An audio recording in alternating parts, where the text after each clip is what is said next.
Bonjour à tous, je m'appelle Cédric Hoffner et je suis passionné depuis toujours par l'énergétique, la spiritualité et le bouddhisme. J'ai été d'ailleurs formé au Reiki Usui, dont je détiens la maîtrise enseignante. Cette formation a été une suite logique mais toutefois complémentaire qui m'a amené à privilégier une approche plus globale. Je suis également l'auteur de 3 livres sur le développement personnel et l'énergétique. Aujourd'hui, je vais aborder le thème du bonheur, un sujet difficile car cette notion est fortement liée à notre identité, à notre expérience, mais également et malheureusement à notre souffrance. Car si la recherche du bonheur est une préoccupation qui nous habite tous, il arrive que cette quête puisse paradoxalement nous en éloigner. Alors, la question par laquelle je souhaite débuter ce podcast et dont la réponse viendra plus tard dans le texte est la suivante. Sommes-nous vraiment heureux?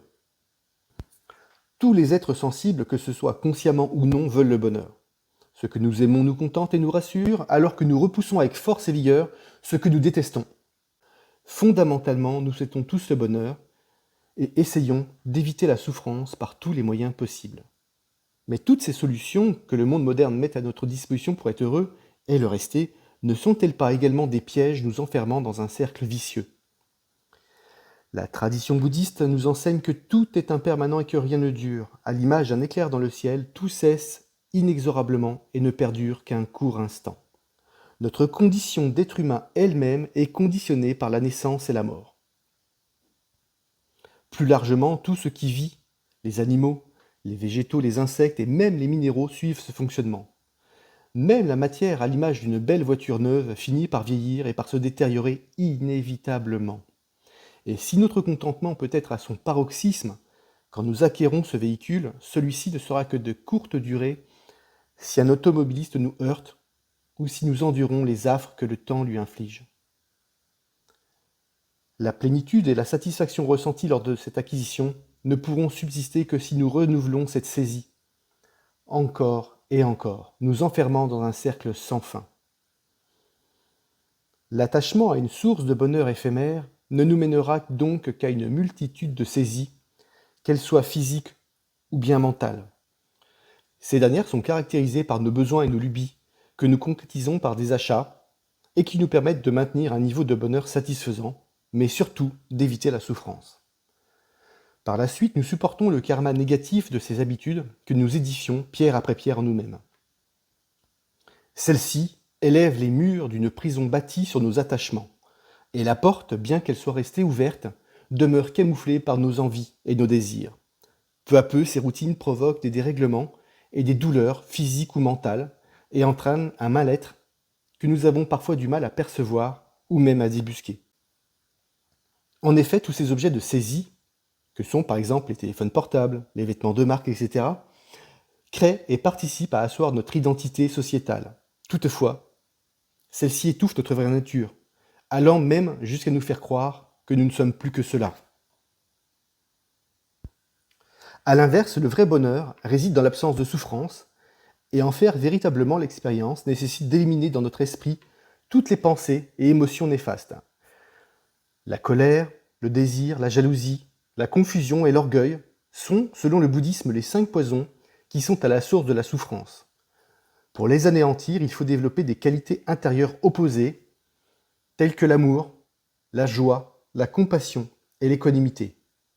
Grâce à la méditation qui nous a été enseignée par le Bouddha, il nous est possible de prendre conscience des pensées et des émotions négatives qui envahissent notre esprit et de les contrecarrer.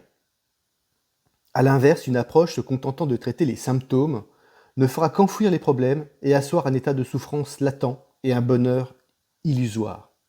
Se débarrasser de ces mauvaises habitudes, qu'elles soient physiques ou psychiques, en développant le calme mental, nous permettra donc à terme d'éliminer la souffrance.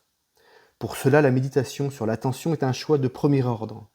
Car si la souffrance nous indique de façon claire qu'un changement est nécessaire, il est impératif de soigner tout d'abord son esprit, pour simultanément commencer à guérir son corps. Car nos karmas nous mènent la vie dure, et on ne les abandonne pas comme on jetterait une vieille paire de chaussettes à la poubelle. Et se débarrasser de ces mauvaises habitudes demande un travail attentif et minutieux porté sur l'attention et la vigilance de nos propres pensées. Dans cette optique, l'approche énergétique peut également soutenir ce processus de guérison.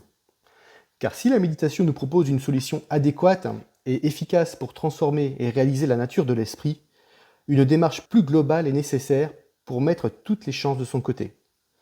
Et l'énergétique est un complément incontournable pour permettre à son corps et à son esprit de progresser en symbiose. Pour cela, plusieurs disciplines existent, et si certaines sont bien ancrées dans les mœurs, comme l'acupuncture par exemple, d'autres comme le Reiki font encore débat. Pourtant, il est bien question de la même énergie, et si la médecine chinoise utilise les méridiens et ses nombreux points vitaux pour soigner, le magnétisme fonctionne bel et bien de la même façon, sur les énergies. Alors que ces deux systèmes de guérison holistique permettent à un praticien de vous aider, d'autres préféreront le yoga, le qigong ou le tai chi chuan, qui sont des arts énergétiques que tout le monde peut pratiquer. Toutefois, mon expérience personnelle m'a amené à avoir une approche basée sur la recherche de l'annihilation de la cause elle-même et non du symptôme. Pour cela, la pratique du bouddhisme m'a conduit à méditer et à acquérir le recul nécessaire pour appréhender la guérison sous un angle complet et constructif. Prenons l'exemple d'un médicament antidouleur qu'un médecin donnerait à son patient pour soulager une douleur au foie. Ce dernier va très certainement atténuer le mal, mais pas l'origine du problème. Maintenant, étudions l'angle de la médecine chinoise, qui met en relation le foie et la colère.